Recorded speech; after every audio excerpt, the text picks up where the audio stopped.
Kalian pernah ketemu dengan gadis yang sangat munafik gak? Dalam hati berpikir rambut orang ini sangat jelek. Tapi di mulut berkata, wah model rambutmu sangat imut. Dan gadis yang mendengar pujian itu pun menjadi sangat senang. Dia terus menanyainya, namamu siapa? Namaku Yuria. Dengan semangat ia berkata, wah gak mungkin, namamu bahkan juga sangat imut. Padahal dalam hatinya berkata, ih nama yang norak. Dengan kemunafikannya, ia pun berhasil berbaur ke dalam grup ini. Dia bernama Mai, karena pekerjaan ayahnya. Ia harus pindah sekolah dari kota ke desa kecil ini. Ia yang tahu aturan sekolah. Berurusan dengan teman sekelas ini hanyalah masalah mudah. Tapi di saat itu, gadis di depan tiba-tiba sesak napas. Karena temannya menanyainya barulah mengetahui. Ternyata gadis ini yang bernama Shino di saat SMP. Selalu diintimidasi oleh Mai. Sehingga saat dia melihat Mai, ia langsung panik. Setelah semua murid mengetahui hal itu, pandangan semua orang ke Mai langsung berubah.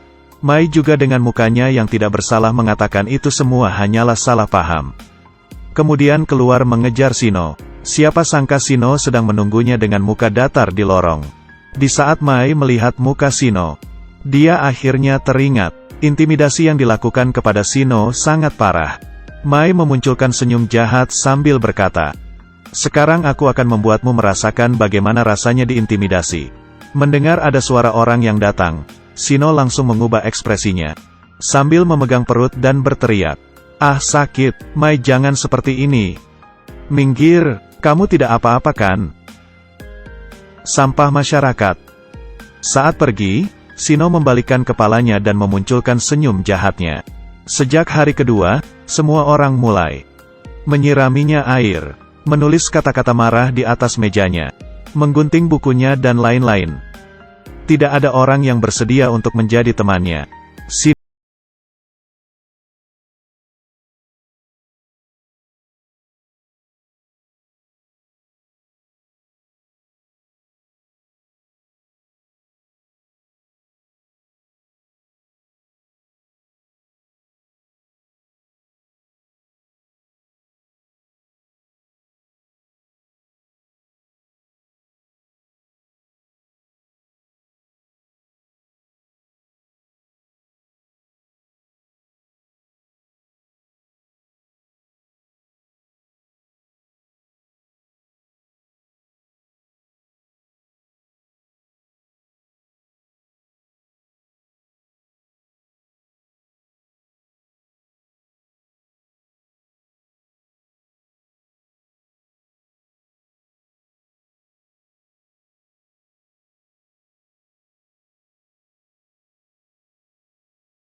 ingin berkata kepadamu, model rambutmu itu sangat jelek.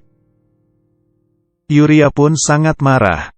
Marah hingga tidak bisa berkata-kata. Saat itu Mai memerhatikan semua grup kecil di dalam kelas. Lalu melihat seseorang yang sendirian. Tindakannya sudah akan dimulai. Mai tiap hari dibully di sekolah. Dan harus tahu sebelum pindah sekolah, ialah yang membuli orang. Mana ada orang yang membulinya. Dia akhirnya memulai aksinya. Pertama ia sengaja mendekati seseorang. Yang semua orang tidak bersamanya, dan menjadi temannya. Tapi hal ini masih belum cukup. Ia masih belum bisa menghindari dari pembulian. Kemudian Mai melaluinya mengubah data-data percakapan. Dan gadis yang tidak bersama dengan Yuria. Melihat percakapan itu menjadi sangat marah. Lalu ia menyebarkan percakapan itu ke grup kelas. Keesokannya, semua pandangan kepada Yuria berubah. Ini barulah permulaan, ia kemudian sengaja mendekati seorang pria. Dan dari pria itu ia mengetahui. Orang dengan prestasi paling tinggi di kelas adalah Yui. Dan Yui selalu menyukai sahabatnya Shino. Di saat bermain, dia sengaja terjatuh dengan serangan bola Shizuka, sehingga lututnya terluka. Dan kebetulan hal itu dilihat jelas oleh Yui.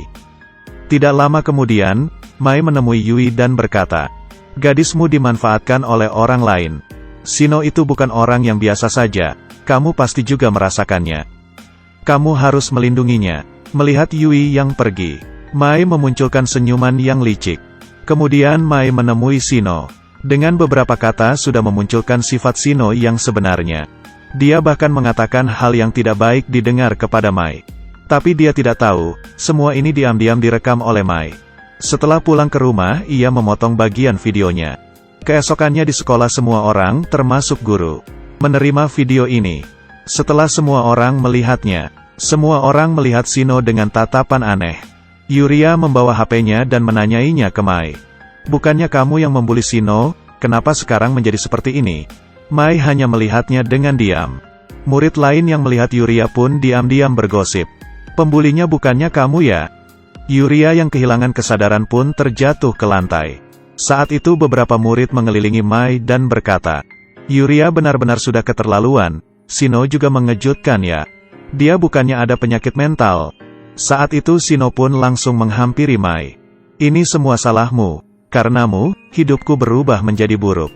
Mai dengan santai hanya mengucapkan, "Lalu, jangan melempar tanggung jawab ke orang lain." Saat itu guru memasuki kelas dan bertanya apa yang terjadi. Mai yang penuh emosi menendang meja lalu maju ke depan berkata, "Di kelas ini ada orang yang dibuli, dan yang membuli itu siapa? Yang benar-benar bersalah itu siapa?" Kalian semua diam-diam di samping hanya melihat sambil tertawa. "Karena kalian inilah, kami tiap hari harus hidup seperti di neraka. Aku tidak mungkin memaafkan diriku yang dulunya pernah membuli orang. Juga tidak mungkin akan memaafkan kalian yang hanya diam melihat orang dibuli. Jadi kalian semua pergi mati saja." Semua orang yang mendengar ini tidak bisa apa-apa. Lalu satu persatu terjatuh ke lantai.